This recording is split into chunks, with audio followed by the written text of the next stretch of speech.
what is happening with our institutions of education, religion, entertainment, economics, all of the things in corporate businesses. What's the main thing that we are subscribing to, even if we have a disagreement? Seeing Earth as an unloving it instead of as being living and loving. Competition to feel superior as opposed to competition to develop positive potential. More head than heart or more heart than head. These kinds of worldview precepts are out of balance in our institutions. Welcome to Entangled World, where we explore our interrelated existential, social, economic, ecological, and technological challenges, their underlying drivers, and how a more beautiful world might emerge. I'm your host, Nadia Shaukat Lepsin. I'm a daughter of Pakistani Muslim immigrants, a mom, and an intersystems thinker.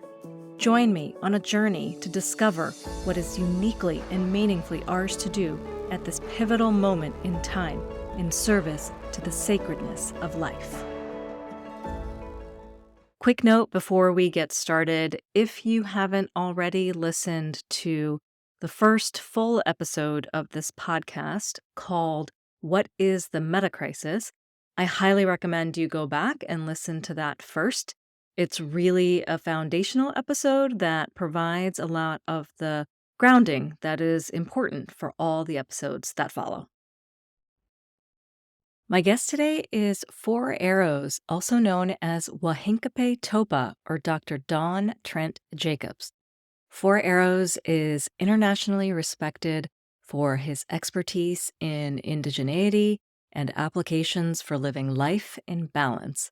He's a prolific author of many books and writings about the vital necessity of restoring our pre-colonial worldview. I first came across his work when I read the most recent book that he co-wrote with Dr. Darcia Narvaez called Restoring the Kinship Worldview, 28 Precepts for Rebalancing Life on Mother Earth. It is absolutely worth the read. It's a thought-provoking exploration into the ways in which we're living and what we can learn from indigenous and ancient cultures that have lived in harmony with all of life for centuries before colonization and industrialization became the norm. The book was selected as one of, quote, the most thought-provoking, inspiring, and practical science books of 2022, end quote, by UC Berkeley's Science Center for the Greater Good. In September of 2023, Four Arrows presented before the 9th Annual Sustainability Summit at the 76th General Assembly of the United Nations in New York. He is truly a unique human being. He's a former world-class equestrian, a horse whisperer, a world champion old-time piano player, holds 2 PhDs, and lives next to and surfs on the Costa Negra waves of Jalisco, Mexico. In this episode, Four Arrows takes me on a journey exploring the Indigenous worldview, non-duality, and origin stories and myths. We talk about anthropocentrism, this idea that humans sit atop the pyramid of life and that everything else on Earth is inferior to and here for humans to use and then discard as they see fit. This human-centric worldview lies at the root of our entangled crises, and we explore some untraditional ways that worldviews and ultimately culture might shift. We ran out of time there at the end a bit, so I didn't get to ask Four Arrows who he'd like to platform, but I was able to follow up with him afterwards. I hope you enjoy the episode. If you do, please subscribe to the Entangled World Pod YouTube channel or follow on your favorite podcast app. Hi, Four Arrows. Thank you so much for joining me on the Entangled World podcast today. Pleasure to be here. Thank you so much, and thank you for the patience with all the multiple reschedulings that we had to do. We're in crazy times. Yeah, and I hope the audience will forgive my slightly nasally and any coughing that's happening because I do have a little bit of a cold. But I'm really excited to talk with you today. Um, I came across your work first in reading the Restoring the Kinship Worldview book, which I know you co-wrote with Darcia Narvaez, who I also recently had on the podcast. And I found such deep wisdom in that book and so many things that just really resonated with my own heart. And particularly the mixture of your perspective and Darcia's perspective was just really, for me as a mother, it just really spoke to me. And so I'm thrilled to have you on the podcast to have a conversation with you. And I typically like to begin all my conversations with my guests with just kind of hearing a little bit about your story and how you came to do the work that you do in the world. Well, sure. Wahinkpe Topa amache apielo. My name is Four Arrows. Meshante atawo wogalake. Not na pechuze pero. I'm saying I reach out to your audience and offer a warm handshake and speak from my heart, as I always do. I'm Irish and with storified Cherokee, meaning that my mother's 5 sisters and her, during a number of times through our life, told us stories of an adopted woman that was a relative of ours that escaped from the Trail of Tears, but we have no evidence for that. But I'm a maid relative of the Lakota, fulfilling my Sundance vows. I was made a relative, and relative making ceremony for the Lakota is one of the 7 sacred ceremonies. And so I started out in Missouri and went into the Marine Corps. And after the Marine Corps, had a chip on my shoulder about what the process. I was an officer during the Vietnam era, and I took it out on whitewater kayaking. I took out my frustrations on whitewater kayaking, and I tried to be the first to send the Rio Urique here in Mexico, which is in Copper Canyon, a canyon deeper than the Grand Canyon. And I had a near-death experience there. And the Raramuri Indian people saved my life in many ways.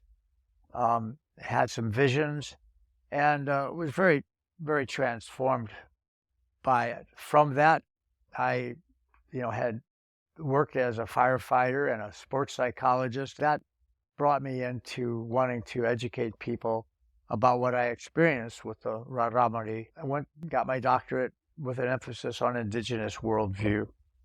And so I graduated, became the director of education at Oglala Lakota College, where I did my Sundance and his vows and made a relative. And since then, I've written a whole bunch of books and lots of articles that have been endorsed by some, very, very important scholars, and recently spoke to the United Nations. The book you just mentioned was selected by the Science Center for the Greater Good out of the University of California, Berkeley, as one of the most thought-provoking, inspiring, and practical science books of 22. So I emphasize the science aspect because worldview science is a relatively new idea. It came out of the 1700s, out of the German philosophies, but it was mostly about stopping dialogue, if you will, because it was debates between religions, debates between science and religions, debates between philosophers, etc. But Robert Redfield brought it back from the University of Chicago and into social anthropology as really being a vital foundation for how we act in the world and how we are in the world. And essentially said there's really 2 worldviews, and all cultures, philosophies, religions, ideologies, forms of government tend to fall under one or the other. And one would be the pre-colonial worldview that all of our ancestors practiced for about 99% of human history, like Darcia likes to say. Yeah. The other is our post-colonial worldview that has led us into the Anthropocene, which is really defined as where everything is about humans and all of other life is a resource for humans. And that's not working so well. And so I'm here to help share that message about how, with a non-binary worldview, seeking complementarity and a union of the opposites, which we'll talk about, we have to refine that balance again. Some people refer to it like Ian McGilchrist just wrote a 2,500-page book on left and right brain theory, Yeah. and saying that that the reason we're in this trouble is because our left brains are in control, whereas the right brain should be in control. There's something to that, and it's a great metaphor. I've had some of my doctoral students work on neuropsychology issues and MRI machines, but I was been very critical of his book for not mentioning that we have actually not lived this way always, and that and quoting the Western philosophers that are largely responsible for if we do have a change of brain waves or brain hemisphere emphasis, that it's the fault of the people he's quoting, and he also kind of misunderstood the twin hero story that he did use. So anyway, we're going to have a good time ahead of us. Yeah, there's so much in what you just shared. Let's see where to dive in. So, there's been much discussed in recent years about the indigenous worldview, in air quotes. And while I understand that indigenous cultures are not a single monolith, the wisdom and practices are entangled with the land from which people emerge and are in relationship with. From my understanding, there are some common precepts that all indigenous cultures share, and that's what you share in your book. And I'd love for you to kind of share a bit of how you might define an indigenous worldview and why it matters particularly at this time.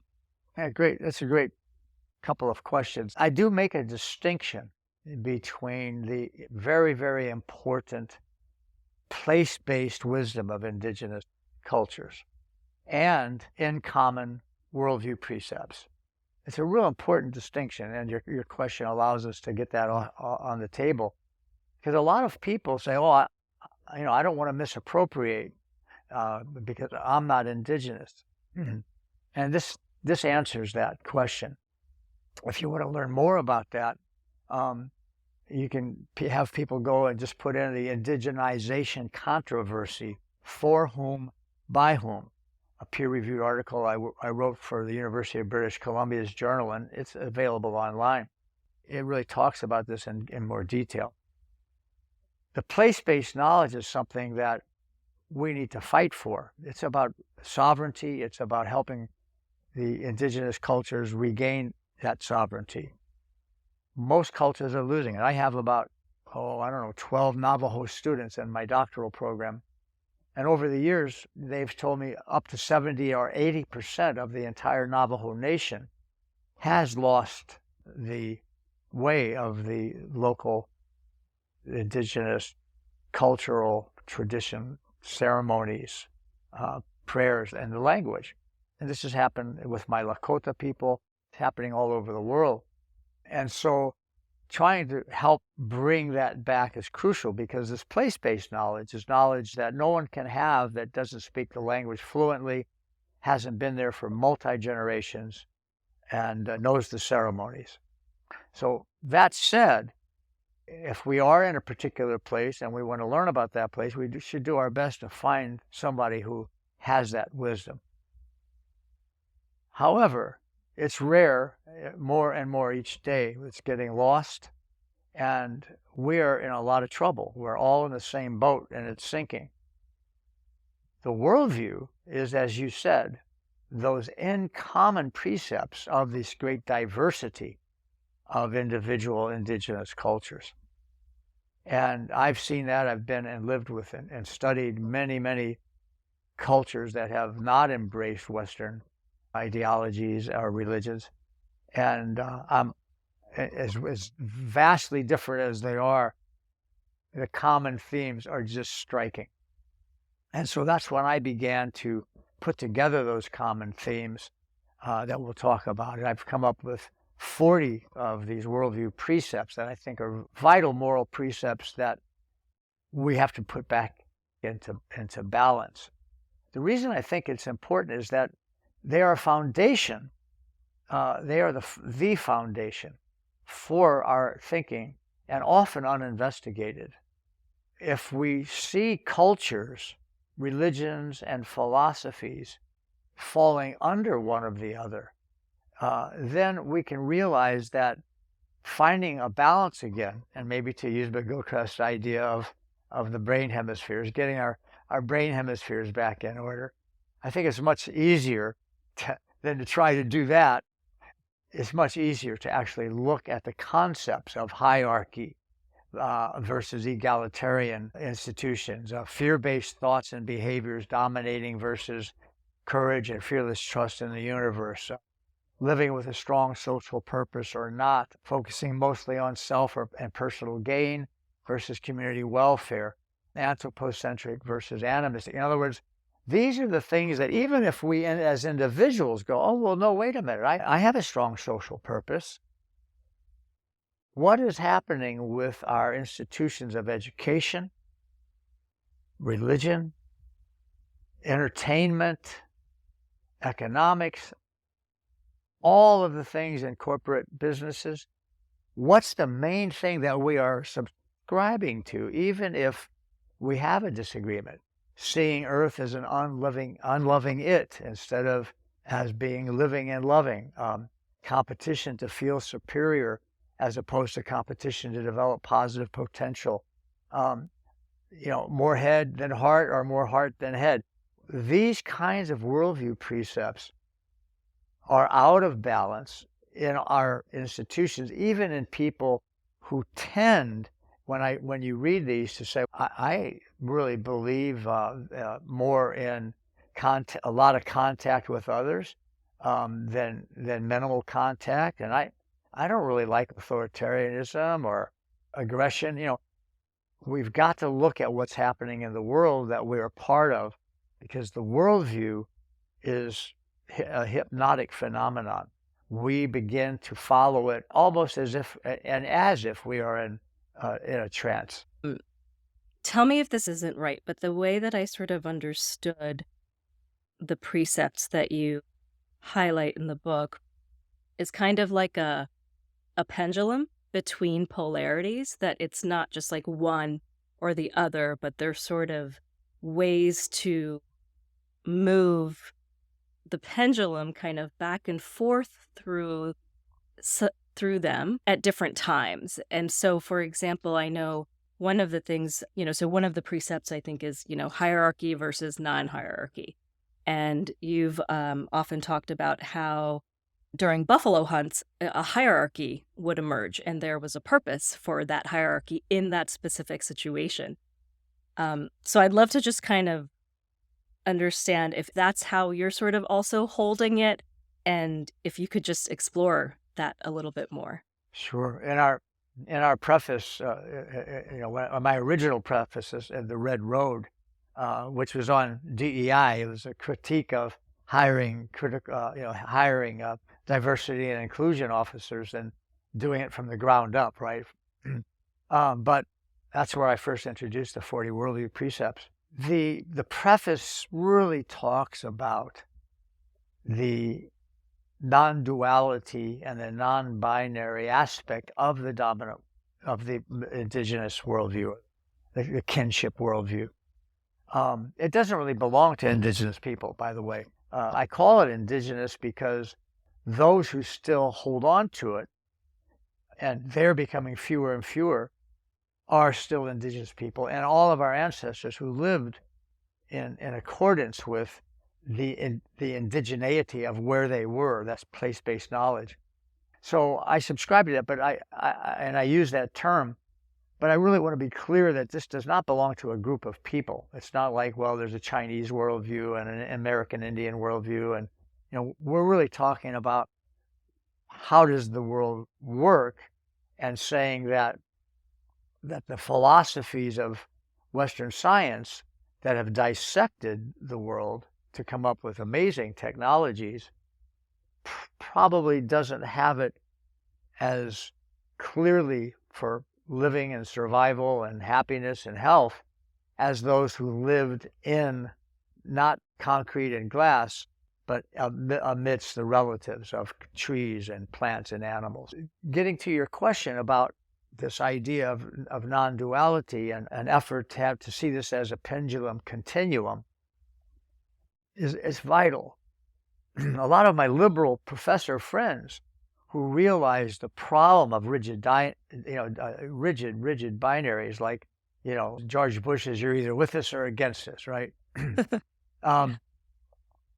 They, on first glance, they reject this worldview because they see it as a dichotomy. Hilary Webb has written a wonderful book, Yanatan and Mazatan, on the Andean non-duality, where she really talks about this. But if you look at the origin stories of indigenous traditional people, they're always having twin heroes as a major part of it. And it can be two girls, a girl and a boy, or two boys, but one is always opposite of the other in every way. And they are the primary origin mythology of indigenous peoples around the world.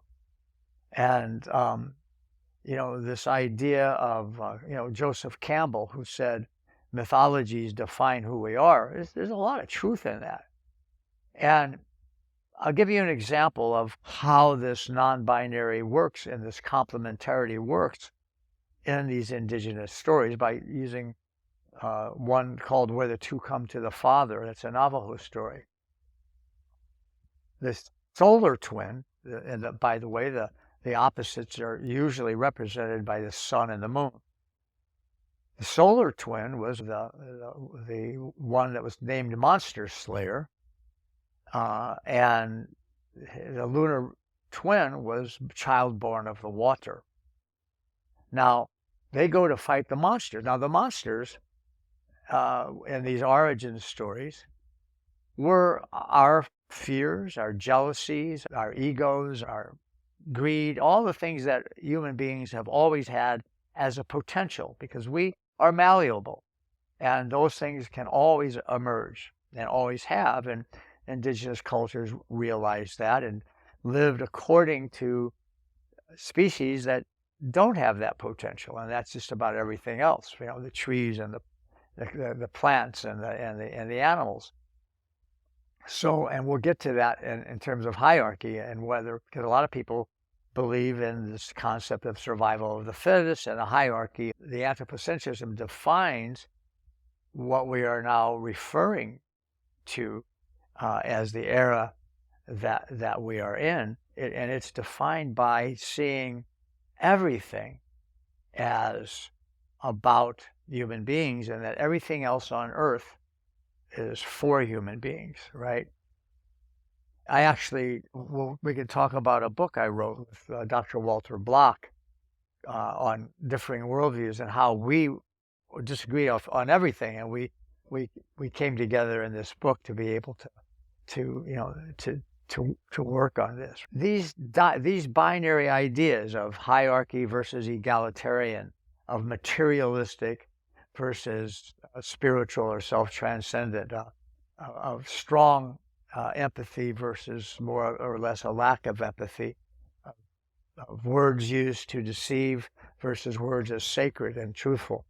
If we look at how, say the use of words is deceptive, even though we believe and all teach our kids to be honest, we live in a worldview that is based on deception. And, even little children, 3 years old, I didn't do that. He did that, I mean, it's the phenomenon of worldview has taken over, even if cognitively we can say, well, no, I believe in truth is sacred and truthfulness is essential. And then in the next moment, we ourselves somehow use deception. So looking at these not as a rigid binary, but, and I'll go back to the story with Monster Slayer and Childborn of the Water. They come to the monster with the long arms. I can't remember which what that was, greed or what, apathy or vice, what vice it was, but the monster with the long arms. Monster Slayer says, "I got this, brother. I'm going to take my arrow out and I'm going to shoot that guy right between the eyes," right? Well, Childborn of the Water whispers, "Brother, I know you're a wonderful shot, but I think his arms are so long, he'll grab that arrow before it gets to us, and he'll get us." So Monster Slayer, he doesn't call him a chicken or a sissy or anything like that and go ahead and do it. He said, "Well, what do you think we should do?" And Childborn of the Water says, "I think we should sing to him." So Monster Slayer puts his arrow away, maybe reluctantly, but he puts it away and says, "Okay, well, let's try." And they put their arms together and they sing to the monster. And of course, the monster, never having been treated that way, lets them pass. Okay? Well, now jump forward up until now the beginning of the end of our indigenous worldview, which was around 9,000 or 10,000 years ago, when we somehow, and it was obviously indigenous peoples that started it, we began to move into a hierarchical way of being instead of the way that we really understand the world to be. I mean, even Darwin in his Descent of Man, when he talked about his theories, he said, "This is a theory on a very long-term development based on environment and change. The world itself is symbiotic." And of course, Peter Prokopkin wrote, the Russian, wrote at the same time, he wrote the book, Mutual Aid, to try to emphasize that part of Darwin's saying, that the world ultimately, if you look at it, whether it's lions eating, deer, or wolves eating whatever, if you look at this world carefully, it's very symbiotic. It's very mutualistic, and that's what we've got to try to understand with this, with the worldview, when we see the opposite happening, which is again why I invited my co-author. And so, about when we lost this worldview, guess what happened? The origin mythologies changed also. I remember Joseph Campbell. I went with Sam Keen, an amazing author and neighbor of mine, to listen to his friend Joseph Campbell talk in person, long time ago. And Joseph Campbell recited the mythology stories. I think it might have been the Shoshone. I can't remember the tribe. But he finished it, and then a tear came to his eyes, and he was choked up, and then he said, "Compare that to Genesis." In other words, he was emotional about an origin story being all about animals as teachers and people and the beauty of the relationships. And he was comparing that to one that was about sin and about, animals being bad or whatever, right? And that really stuck with me, and that was a long time before I really got into any of this, but I'll never forget that. And so what's happened now is our mythologies, which Joseph Campbell says are fundamental unconscious foundations for our thinking. Romulus and Remus, Cain and Abel, Jacob and Esau, Hercules and Iphicles. There's a whole list of twins, but now these twins, one of them kills it. The solar kills the lunar, or the solar steals from the lunar, or the lunar is not known. Like everybody knows Hercules. Very few know his twin brother, who is equally powerful, Iphicles, right? So we've become emphasizing, as McGilchrist would say in his book, we've emphasized our left brain hemispheres versus the right, which is another way to say it. I think it's much more useful And I have some doctoral students that are actually doing this and using this worldview chart daily. And one of them is doing her whole dissertation on how it's changed her life by working on these phrases that are moral precepts that we can understand and we can actually do something with. It's hard to dig into our head and change our hemispheric cells. So yes, your question about this being non-dualistic, absolutely. And we're all in the same boat. And we're all, because we've been raised over the last 9,000 years, we have been raised in the dominant worldview. So we are all having a foot in the dominant worldview. And most indigenous people today also do. And many, as I've said, have all but lost the traditional ways. So we're all in the same boat. This is not playing Indian, or it's not, taking spiritual wisdom away. I mean, there is a need for the sincere understanding that people are misrepresenting and taking indigenous things and playing Indian in ways that are hurtful. And so, that has to be understood while we fight for their sovereignty. But worldview belongs to everybody. It's how the world works and what's the closest possibility based on our understanding of peoples who for millions of years lived in relative peace. The research shows, in spite of its controversy, I've written my book in the University of Texas Press, published on Learning the Language of Conquest, where I identify many scholars from Oxford and UCLA saying that, it's a good thing we've left our primitive past behind because of the cannibalism and the destruction of nature, and it's poor scholarship, but it was there, and it continues today, and the hegemony of what we learn in schools. And so if we really understand even the science and the Western science, the United Nations largest study ever done on biodiversity, May 2019 it came out. You can read my article in The Nation, what the media missed an important message. and this 500 countries, 450 research scientists, 15,000 peer-reviewed papers, 7 times they refer to indigenous worldview, and saying that where it's operational and where people are able to have it be the guiding way, that this extinction rate is non-existent or severely reduced, right? But anyway, so we have something that's proven sustainable, and I really hope your readers will go to our website. We actually have a trademark for it now, but it's provensustainable.org, where we have, I think, about 22 contemporary indigenous cultures that have been able to prove and that their worldview is doing just this on their territories, right? And we're working to add a few more over the next year. But so that's what we're trying to do. And you're right in saying that we're all in the same boat. We all have a foot on one side or the other. On many of them, yes, there will be times where you will want to be less empathetic or more empathetic or more head than heart. Absolutely, right? And these times will be often. However, it's about balance and finding the balance. And we are so out of balance. Everyone's going to need to move to our original worldview more than they're going to have to move from it to the other direction. Yeah.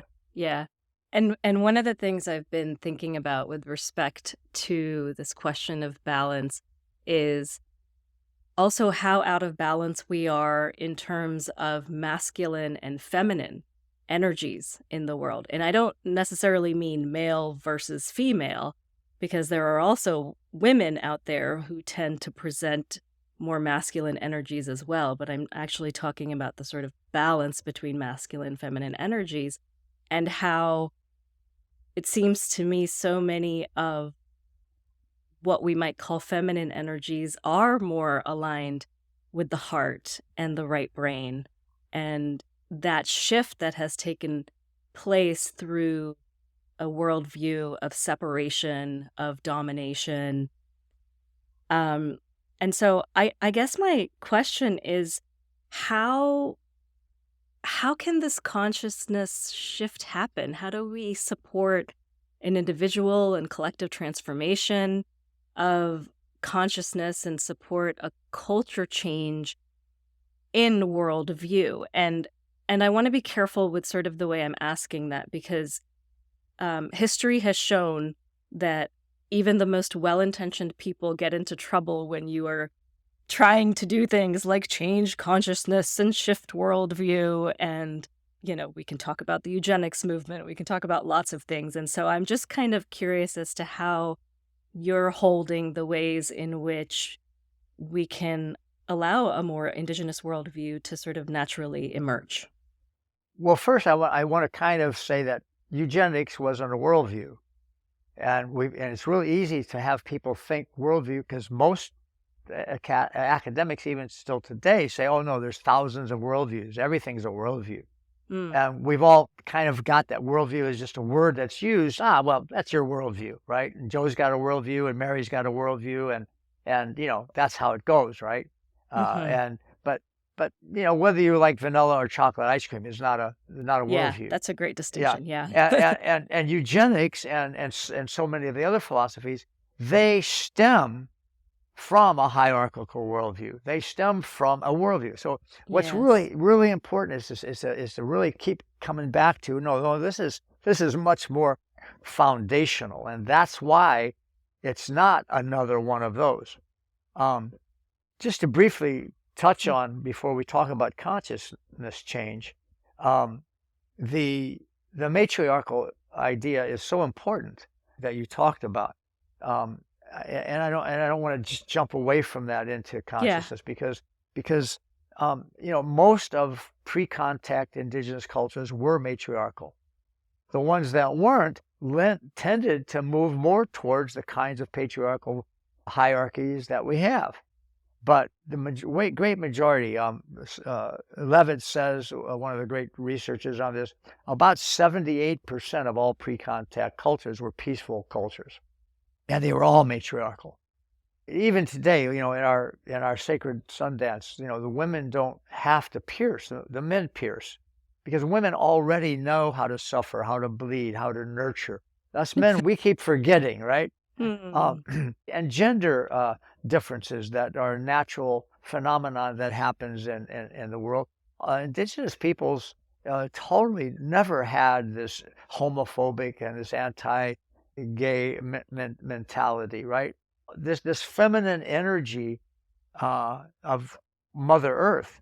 Some people's twin hero stories that I talked about, seeing the solar dominance over the lunar. Many of us believe that the lunar was then referred to as the feminine. And since we were increasing the power of the solar, that became the masculine and the feminine. And of course, throughout history, all the Abrahamic religions, all the traditions of Greek, Roman, Egypt, and today the glass ceiling, women, suffrage is relatively new. This gets back to the solar lunar balance. But that didn't happen. Just to give you a little story, of sort of how it worked, with women having maybe a little bit of a hierarchical edge, actually. So in the Lakota tradition, in the old days, the Anipi ceremony, which some people refer to as a sweat lodge, only men did theirs and only women did theirs. It wasn't mixed like we do today. Well, let's say the men had decided that they wanted to go to war and against the cavalry that had attacked their village and killed people. And so the men would go into the lodge and they would purify. They would sing the songs of prayers for balance in the world, and then they would talk in between rounds about whether they should do this. Attacking of the fort, say. Meanwhile, the women were in their lodge, and they were doing similarly, except they were talking about, should we make the deerskin moccasins and weave them with porcupine quills. Mm-hmm. Well, what was that about? Mm-hmm. Well, in those days, the men would not go into battle unless they had a new pair of deerskin moccasins woven with, that was before glass beads, woven with the chewed porcupine quills, right? So the man might come out of his lodge as a spokesman and wait for the woman to come out, the woman spokesman to come out of the lodge on her side. And he would stay silent. She would come up and say, well, what have you decided? And the man would say, we have decided to attack the fort on the next new moon. And then she would say something like, well, we so respect your wisdom and your decision and your courage, but we've decided not to make the moccasins. And they wouldn't go to war, you know? So, I mean, and so people, you know, I mean, things are so different, but all of this comes from a fundamental understanding of, you know, sort of the idea of Mother Nature. Nature is the key and the core, and people who have spent time looking and seeing how the natural world works and then created their own culture, because humans are a part of it. Mm-hmm. If we look into a dictionary today at the word nature, nature, most of them will say everything but humans and what humans make. And it's this separation from nature that is why we're in this Anthropocene, that is really about humans seeing everything as a resource. And this is the foundation of capitalism. Mm-hmm. So we go from matrilineal matriarchy, emphasis on the importance of the feminine, right into the annihilation of patriarchic capitalism. You know, I mean, this gets heavy, right? But what we're at right now is, if we could reclaim in our technological world, with the advances that we might call true advances of convenience, if we could take those things and bring back this worldview, we would be letting go of a lot of things. And capitalism, as it is, crony capitalism, would disappear as well. So the consciousness, you know, how do we do this? And I'll just give you a short answer right now. Self-hypnosis. The word hypnosis has to be used and not laughed at, not seen as something that's not, you know. I taught hypnosis at UC Berkeley in the psychology program for MFCC licensure. They had to get 30 credits. I was taught hypnosis by a wild horse. And if you go on YouTube, put in the horse hypnotist, and you'll see me back when I had hair, and you'll see how I hypnotized the host of the program that wanted me to bring in a wild BLM horse, Bureau of Land Management Mustang, and how I hypnotize him to go up to it, how I get on its back. Hypnosis is a natural phenomenon. Back in, when was it? 1991, I wrote this book. It's called Patient Communication for First Responders and EMS Personnel, the First Hour of Trauma. I was in Brisbane, Australia, speaking to 1,500 emergency room physicians, and one of them came up to me at lunch and said, we tried to order your book, and we can't. I called my publisher, and they said it was remaindered. In those days, I didn't know what that meant, but it meant it was taken off the market and shelved. Some big mucky muck in the business, and that was involved with Prentice Hall, who published it, said this in an article in the Journal of Emergency Medical Services, GEMS, the premier emergency service journal. This should be used only by licensed physicians, certified and trained in hypnosis by the American Academy of Hypnosis. And so the book was taken off the market. Now, just recently, last month, one of my doctoral students about 2 years ago had come upon it and said, this has to happen. He's a paramedic in Houston. And he said, this is so true and could save so many lives. I said, the book's yours. You can take it and try to get it published. So he found a publisher and a big one out of Routledge, out of London. And this just came out. And it's a revision of the original book, but this time it's called Hypnotic Communication in Emergency Medical Settings for Life-Saving and Therapeutic Outcomes. And it's endorsed by the top emergency physicians in top universities in the world. And I'm kind of glad I got to rewrite it, because now we had computers. So I can actually give case studies of how you can have somebody stop their own bleeding and things like that, right? And so this phenomenon of hypnosis, indigenous people didn't have the neuroscience of it and understand all that detail or care about it. They just knew what animals and people could do, especially during times of emergencies. If you ever see a herd of wildebeest all turn at the same time, when a lion appears, what are they? They don't pass it on. Half of them would be eaten if they had to pass it on. Telepathically, hypnotically, instantly, bingo, they're gone. If you read my book Primal Awareness, or go to the Shaman's Message Part 1, 2, and 3 on YouTube, you can see the story of how I learned this from the Raramiri, from a 102-year-old shaman who spoke telepathically to me and was one of the last that had that skill. So this hypnosis is what ceremony is. And indigenous peoples did 2 ceremonies, 3 ceremonies a day. So what is ceremony? What is hypnosis? We'll start with, because if ceremony and hypnosis are the same thing. A lay definition of hypnosis is simply believing deeply in an image when you're in a lower than beta brainwave frequency. Trance logic is very different. Trance logic is, oh yeah, you are. And the reason you're alive today is because you stayed out of bodies of water. That's trance logic. That's what we're doing to our world. It's not, you can't explain any other way that we're polluting our oceans, putting animals in boxes, killing each other, perpetrating what's happening in Gaza.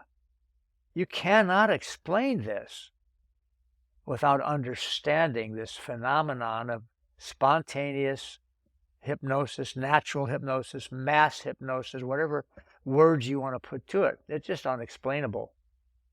And so now you got it. Trance logic. I can't go into a bathtub because I'll drown. Or I can't look at a black person because they're dangerous. Or you just go on and on with whatever the image or the belief system is. It's trance logic. And so ceremony, what do you do? If hypnosis is believing in an image when you're in a lower brainwave frequency, you go into a ceremony. It's dark. You have intention. It's a sacred feeling. There's music, drumming, whatever.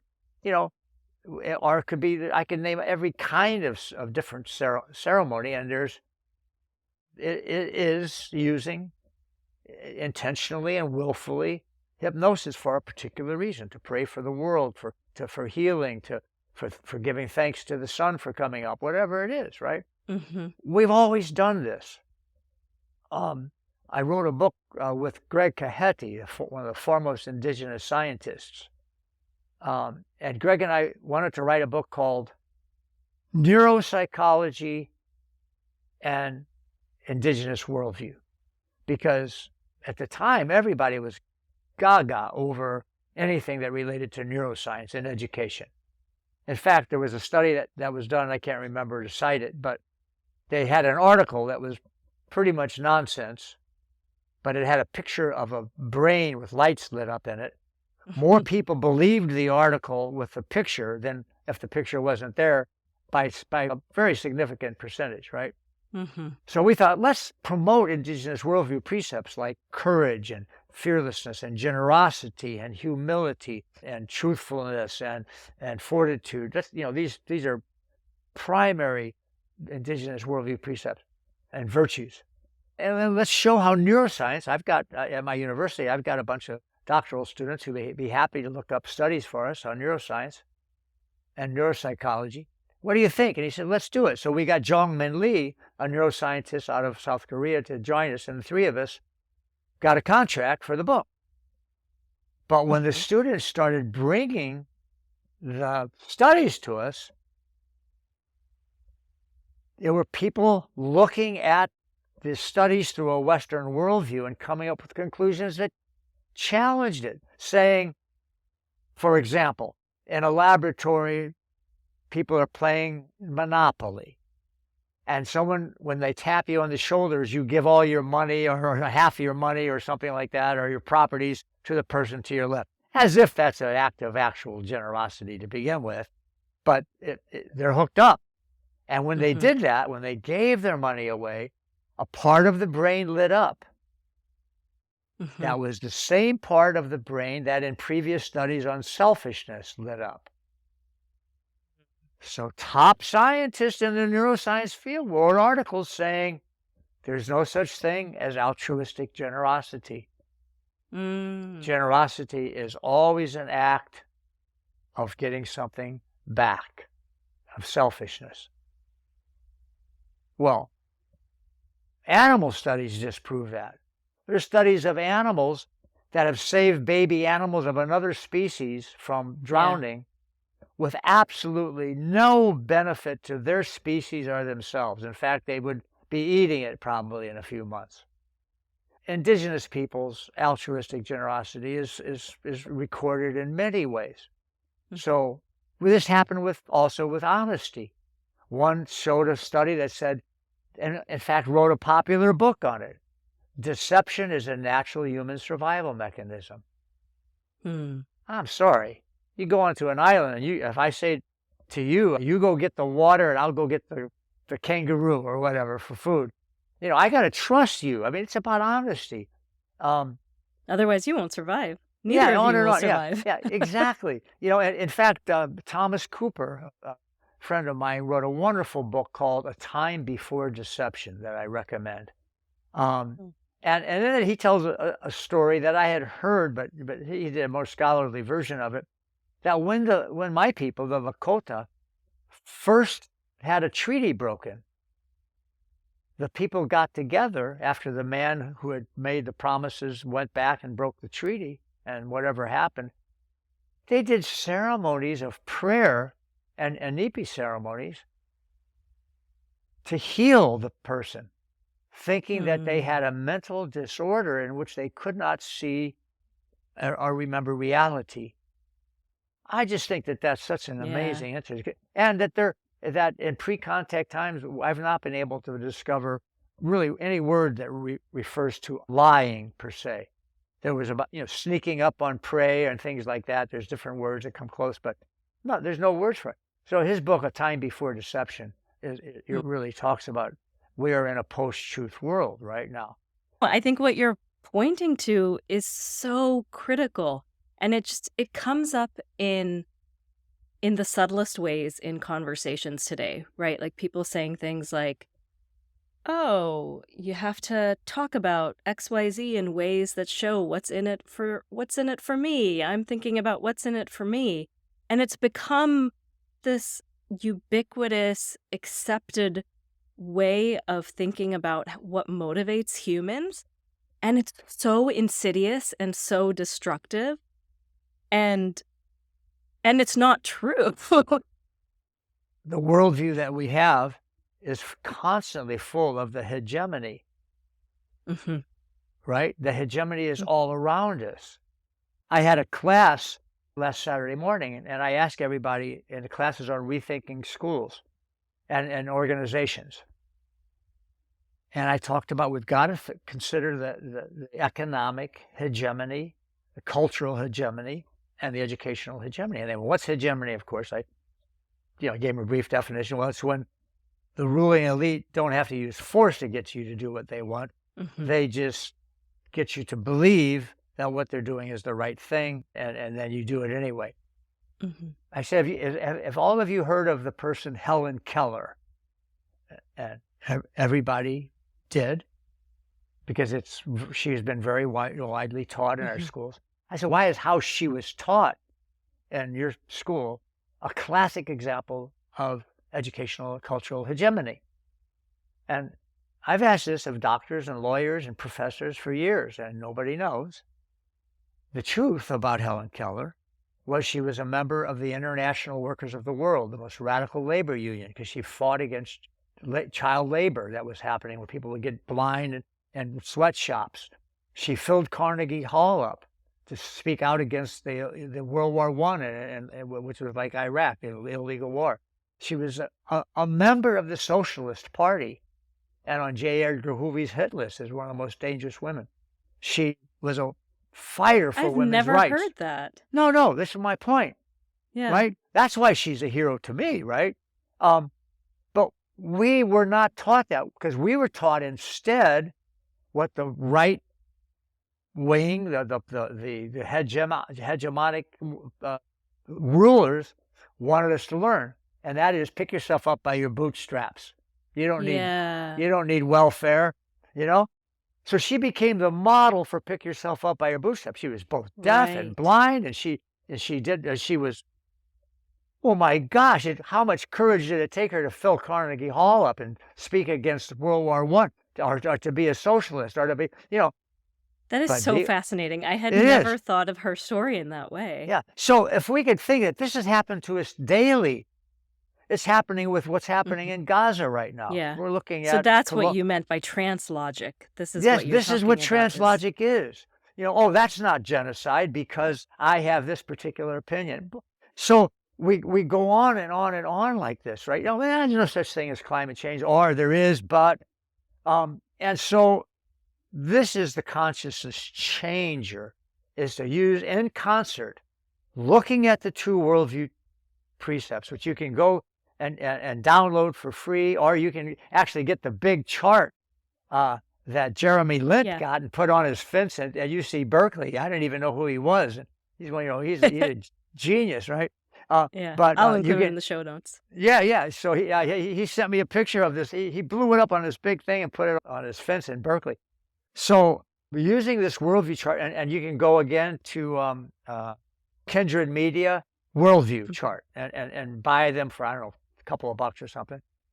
Or you can just download it, or write me and I'll send you a free one. If you use this worldview chart with critical analysis, why do I believe what I believe? More of this instead of this. Why do I buy into this more than I do this?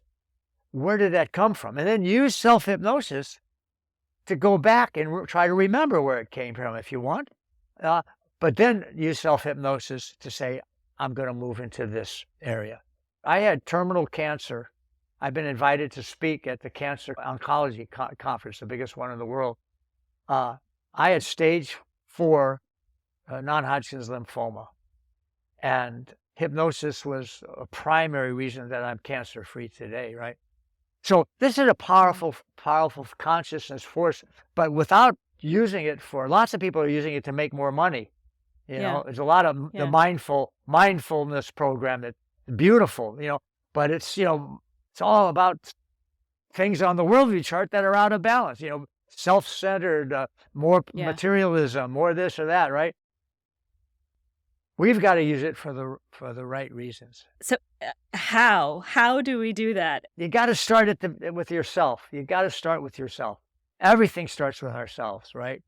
And so we start with ourselves, with beginning to use meditative and self-hypnosis, begin to recognize who we really are by the worldview chart, seeing that we're one, begin to looking at the ants, but doing it with this consciousness and with this sense of relatedness and reciprocity.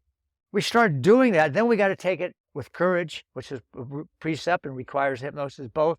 Courage and fearlessness. Fearlessness is when once we take an action, we have a fearless trust in the universe. And start doing this in your place of employment. Start doing this with your friends.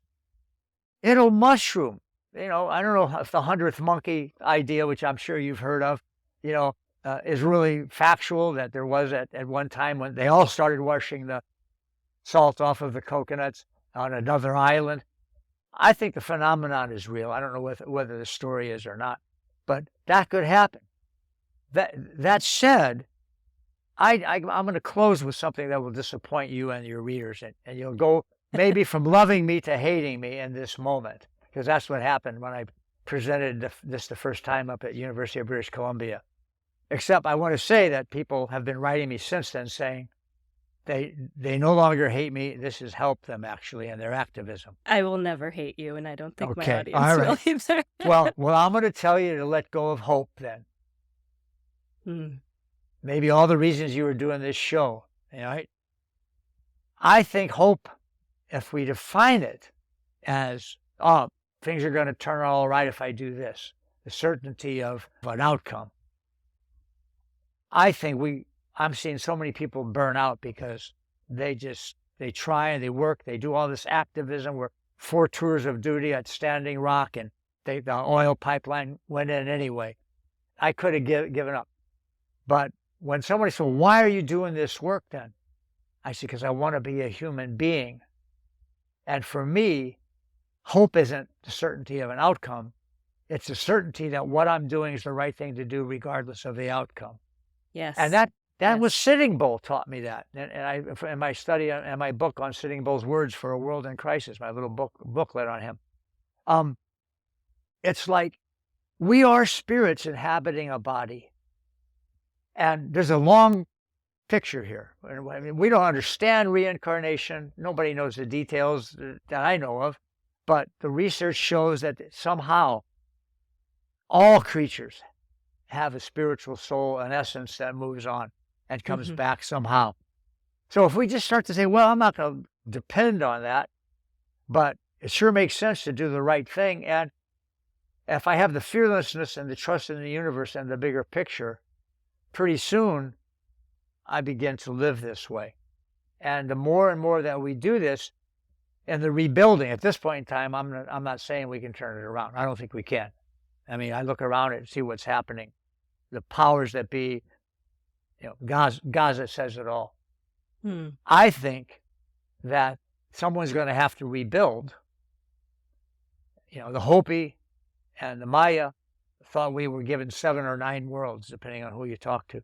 And then nobody knows how long those worlds were, 18,000 years or 1,000,000 years, whatever.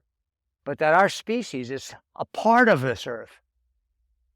When I first started this, I thought, I agree with people who said humans are a cancer to the planet. Oh, I'm so sorry for that. We are part of Mother Earth.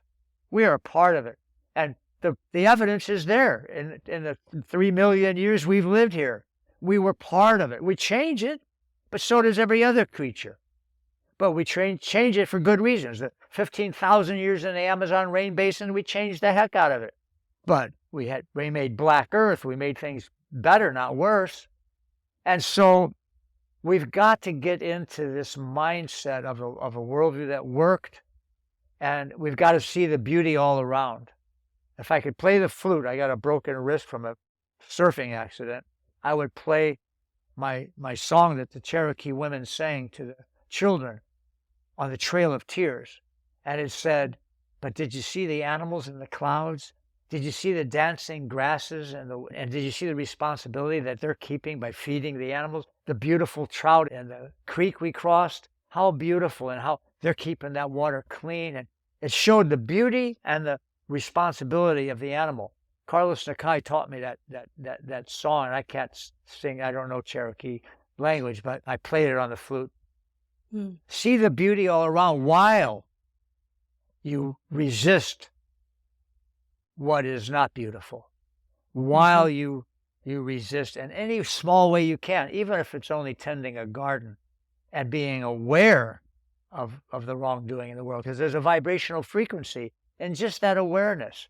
We're not all going to be podcast hosts, our authors, our teachers, our activists, but just having that consciousness of worldview and the truthfulness of how that worldview makes sense, and doing what you can in your life the best you can.